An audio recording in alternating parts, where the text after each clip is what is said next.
I must mention well, this may be the elephant in the room. Yung presiding officer natin, I mean, the Honorable Senator Escudero, could he be giving too much leeway or paano ba ang laro dito? I know, kasi syempre maraming dynamics dito factors dito, both political and legal.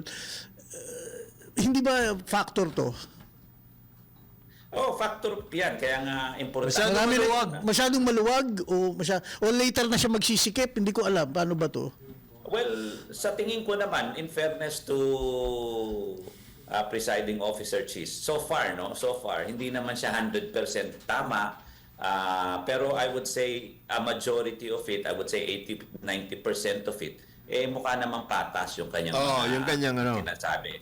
Pero sa akin lang, tingnan natin kasi sabi niya magbibigay siya ng resolusyon doon sa subjudice sa Monday. Dahil nga maraming sinasabi, maingay na raw. May mga nagko-cross the line daw. Nagko-cross the line yung mga abogado. Ang tanong ko, kung isa-cite niya yung mga abogado o pipigilan niya, dapat unahin niyang pigilan yung mga senator judges na nag-aabogado sa Pilipinas.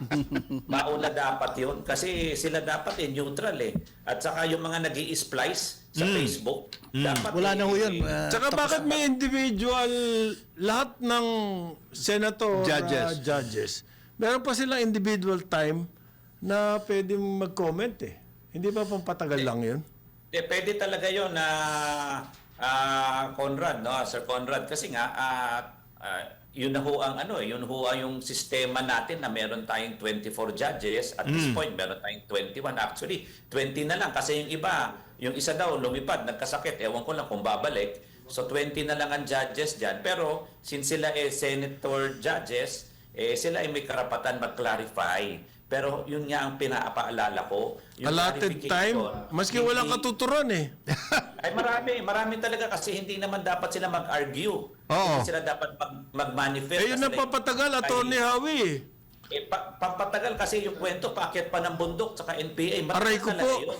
Hindi talaga pwede yun kasi wala namang kinalaman yun sa kaso at wala rin namang kinalaman yun dun sa testigo. So, hindi po natin alam kung anong bagay. Pero kaya nga sabi ko, dapat rendahan. Kaya tuloy nagkasakit si Senator Loren Legarde. Nahihirapan daw. Nagpunta tuloy sa Paris. Hindi, kasi may mga witness naman kasi nangaaway ng senator judge. Yan ang problema din. Meron ng away? Kasi senator judge, yung nangaaway. Kasi nga sabi ko, hindi dapat mag-argue ang senator judge sa mga testigo. Dapat lang to clarify. Magtanong lang. Oo. Ang tanong dapat nga ng senator judge, ito clarify. Hindi nga yes or no dapat ang tanong Dapat ang tanong paliwanag mo nga ito. Anong ibig? Hindi ko maintindihan. Parang ganun. O ang intindi ko ng ganitong hindi nag-uusig, no? Parang, dapat ganun lang po to clarify. Hindi nag-uusig. Hindi kasi